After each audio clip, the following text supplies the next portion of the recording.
Alhamdulillah kita sudah dapat satu timba agenda malam sambil bantu pekerja kita yang ada di PPA Loka Budidaya Terpadu Pondok Pesantren Agro di sektor pertanian.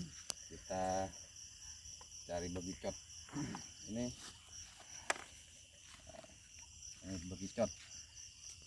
Ini biasanya kalau malam keluar sambil memakan tanaman-tanaman yang baru tumbuh ya. Bibit-bibit yang sudah kita tanam itu sudah mulai tumbuh segini. Nah, itu sudah mulai diserang oleh bekicot. Kalau bahasa kita mungkin bekicot ya. Kalau bahasa Maduranya itu kecongcong. Nah, kecongcong. Coba kita cek.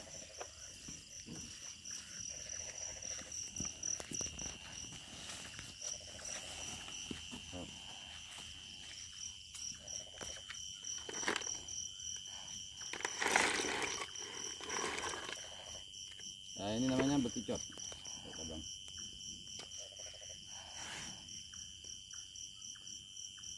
Ini bekicot. Insya Allah kita manfaatkan ke depan ya. Ini bekicot, sebagian orang mengatakan hama. Tapi kalau kita menganggapnya hama ya hama. Tapi kalau kita menganggapnya ini apa ya? Rezeki. Di balik hama itu ada rezeki. Jadi kalau kita buat ini bisa kita gunakan untuk pakan sejenis angsa ya, angsa atau bebek, itik ya, itik, bebek atau angsa. Ini bisa diambil dagingnya. Ya, kalau biasanya orang itu menggunakan metode dengan dipukul ya, kemudian dikasihkan ke bebek. Ini bisa digunakan untuk pakan bebek.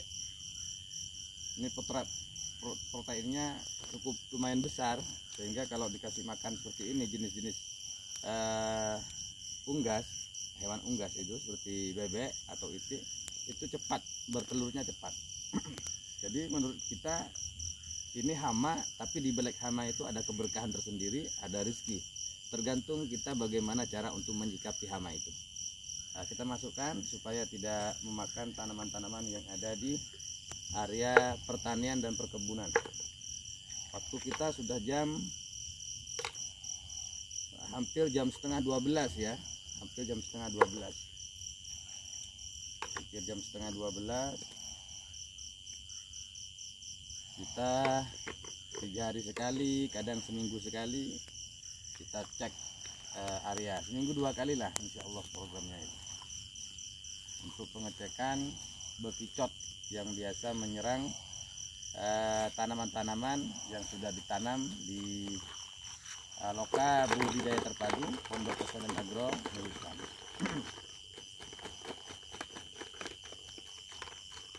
Tentunya dapat membantu perekonomian, tanamannya juga maksimal, pertumbuhan dan perkembangannya cukup lumayan bagus ya.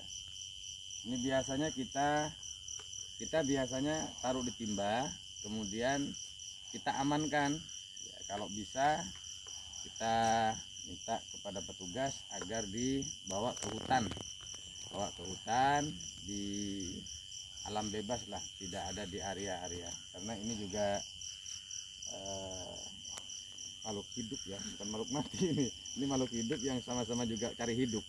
Manusia cari hidup, nah, bekicot juga cari hidup, makanya tidak dibunuh. Nah, kalau kita mau membunuhnya, kita harus ada alasan yang mendasar, diantaranya untuk pakan angsa atau unggas ya, seperti bebek atau itik.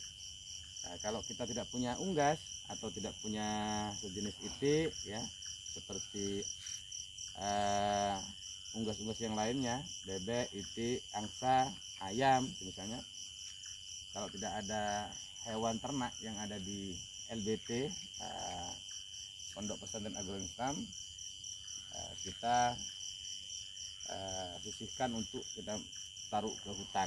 Tapi kalau ada, bisa kita manfaatkan untuk makan-makan, untuk bahan makanan yang dicampur dengan bahan makanan seperti apa itu, nasi yang sudah basi, pupuk, yang bukan pupuk ya, apa namanya itu, bubur apa ya, sejenis kita beli biasanya di pertanian ya, seperti pakan-pakan bebek lah ya, seperti itu. Lupa namanya saya. Nah, itu dicampur apa namanya, serbu padi ya, padi buuk ya biasanya itu ya. Dan mungkin hanya ini aktivitas di LBT Loka Budidaya Terpadu Pondok Pesantren Agronom Islam. Semoga manfaat, edukasi untuk menjaga kualitas pertanian, tanaman-tanaman di sektor pertanian yang ada di LBT. Siang pekerja kita yang ada di LBT melakukan pekerjaan, ada yang menyiram, ada yang mupuk, ada yang menyemprot dan sebagainya. Adapun kami biasanya dengan Faik ya, mengajak keponakan ini untuk keliling-keliling sambil baca-baca, sambil cari bekicot ya, sambil membantu pekerja kita agar pekerja kita yang ada di LBT yang bagi hasil ataupun yang sistem harian ataupun sistem gaji itu juga mendapatkan keuntungan atau upah yang memuaskan, dan tentunya kehasilan hasil dari panenan itu juga melimpah, bisa dialokasikan di pendidikan, sosial, dakwah dan lain-lain. Terima kasih. Oke, hanya ini. Assalamualaikum warahmatullahi wabarakatuh.